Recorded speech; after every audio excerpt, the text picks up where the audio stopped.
Hi, I've been asked to give a little talk on Hilkhot De'ot, the second section of Maimonides' epic Mishneh Torah, and it offered me an opportunity to go over that section and come up with a few pointers, some insights as to its structure and aim and so on, which I'd like to share with you in this brief video.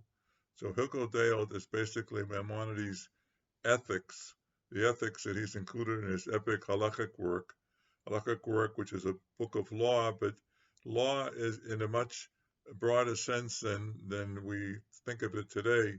It includes not just, civil law, contracts, criminal law, and religious law, ritual performances, observance of holidays, and so forth, but it also includes some basic religious beliefs that one should do one's best to assimilate to oneself and to accept as true, and some behavioral norms that one should uh, uh, adapt or adapt himself to. And it's really this section, I think, which is again his ethics, is a virtuoso performance of his integrating the Jewish aspect, the biblical aspect, the actual biblical commandments that relate to this field of knowledge, to his own broader perspective, which comes from a variety of traditions from which he drew, including most notably, of course, uh, Hellenistic philosophy mediated by uh, Islamic thinkers such as Al-Farabi, but other sources as well, not the least of which is his great originality. So, to begin with, as in all sections of this Mishneh Torah, Maimonides lists the biblical commandments that are figure in this section that are basically expected to form the legal basis, though in fact the specific instances in which they're invoked are not a very large proportion of the actual dozens of halachot which he mentions, and just true of the Mishneh Torah in general. And there are 11 biblical commandments that will be integrated into this section. Uh, One is the imitatio Dei, to imitate God's uh, ways of action. Two, to attach ourselves socially to those who are closest to God. Uh, Third is to love our neighbors, love our compatriots. The third is to have a special feeling of love for converts. Then not to hate the flip side, the negative side, not to hate our fellow Jews. The next is to uh, reprimand or try to correct those who have gone on the wrong path. Uh, then followed immediately by not to publicly embarrass anyone, which is one of the gravest things that can be done. Not to oppress those who are already downtrodden. Uh, then not to gossip, not to carry out revenge, and not to feel revenge in one's heart, even if one doesn't do anything. These will be uh, fit into the various sections, as I said, forming overall not a very large percentage of the actual halachot. Now, in this video, I do not want to go through the sections of Hilkhot De'ot systematically. I'll actually speak specifically maybe about just one rule or two. But first, to begin to put this in the context or relate it to the basic structure of the Greek ethics, which Maimonides certainly knew by way of the Arabic translation and particularly commentary to the Nicomachean ethics. Now, Greek ethics was based on instructing the person how to act within three, let's call it circles. The immediate circle is yourself, how you should conduct yourself, what you eat, how you eat, when you eat, and same with regard to all sorts of bodily hygiene and things of that sort. The second circle was your household. The ethics was, of course, in line with the uh, prejudices, if one wish, of the period, addressed to males who were, free citizens, landholders, and had a large household of not only of their immediate family and their nuclear family, but all sorts of relatives and others, and slaves and household servants. And there one exercises a greater degree of control, and it can impose a greater discipline than upon any other group of people. And then the third was towards your polis, your city, where which these free people were citizens, and there was a certain element of democracy there.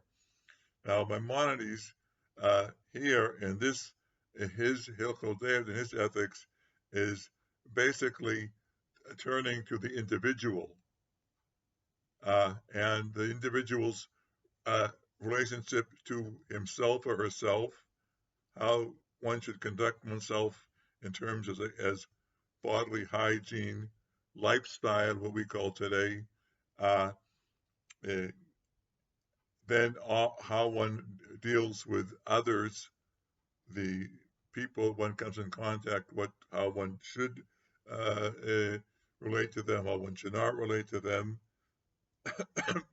how to choose the best social setting to be in, uh, what to do if there is no good social setting for the person. But there are no instructions for how to maintain your household. And of course, there are no instructions towards good citizenship in the community, because that didn't exist at Maimonides' time.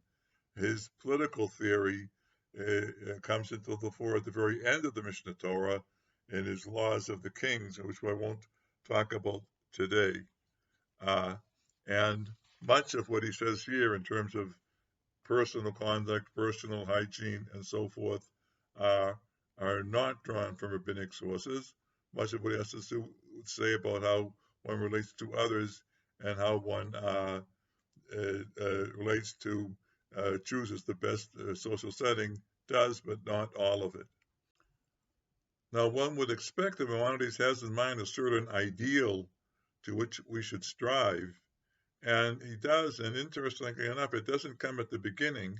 It comes only as the second paragraph in the third chapter, in which he says, and I'll read it here in Hebrew and translate into English, Tzarich Adam shechaven kol ma'asav kulam k'dei le'dad Hashem baruch hu bilvad. All of one's actions should have in mind the goal of worshiping God, which in Maimonides' outlook is the same thing as knowing God, having a conscious awareness of God. One should never go through, we should always be aware at every second of one's life, if one can meet this demand, that God is our master and we are subservient to God, and we would like to approach God as closely as possible by walking in, so to speak, figuratively speaking, in the path that God has shown us. And all of our actions should have this as the ultimate goal, maybe not the immediate goal. I may eat because I'm hungry. I may eat because I know that I need nourishment to stay alive and to be healthy.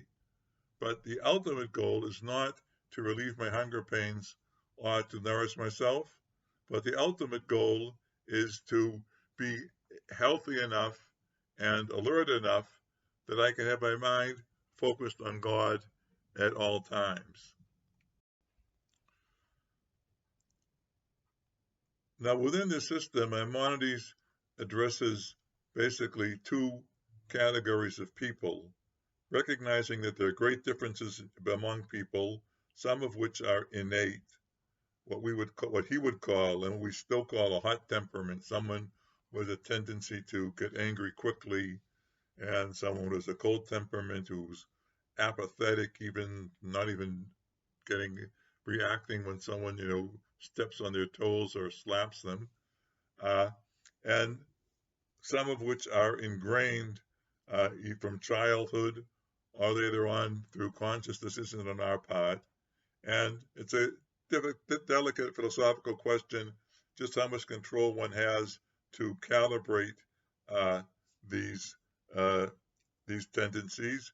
He, of course, urges us famously to strive for a golden mean, so to speak, between the two opposites, between quick to anger and apathy, to be somewhere in the middle where you don't let yourself get pushed around, but you don't let your anger rise to your head. With one exception, that is with regard to haughtiness, where he says that there the Jewish ideal is actually the opposite extreme of extreme humbleness. And he finds support for this in the saying of the sages, Ma'od, ma'od, Ruach. Be very, very humble. Uh, and the person, so he talks about, he offers sort of lifestyle plans or outlines of the recommended hygiene, recommended eating habits, sleeping habits, uh, speaking habits, and so on for two general categories. One is every person, he calls Adam, the person, and the other he calls Chacham, the person who has successfully calibrated his uh, ethical traits towards this golden mean. And he has two sets of rules or two sets of instructions one for each. He also mentions a third category, which he calls a chassid, which is someone who is chosen to go, what he says, nifnim mishirat adin, beyond the call of duty, to aim for higher, for virtues that are not the norm, but uh, uh, our virtues, our positive virtues. He doesn't provide a program for this. So he has this dual uh, system, which in his chapters on hygiene, which he goes through everything from diet to sleeping habits to sexual activity and bathing, because in those days, you went to the public baths and it was a whole big deal how often to go, what time to go, and so on. And he goes into great detail on these subjects. Now, just one final point with regards to the social life. One should try to be as close as possible to associate, to mingle, to spend as much time as possible with chachamim, meaning not just scholars, but refined people, people who have not simply amassed a great deal of knowledge, but have managed in a very solid and accomplished way to assimilate to themselves the virtues that we organize. Humans are social beings. Humans are influenced by the people with whom they surround themselves. And so one should go make a special effort to surround oneself, to associate with, to socialize with those who are chachamim, meaning again here, those who have attained the ethical virtues.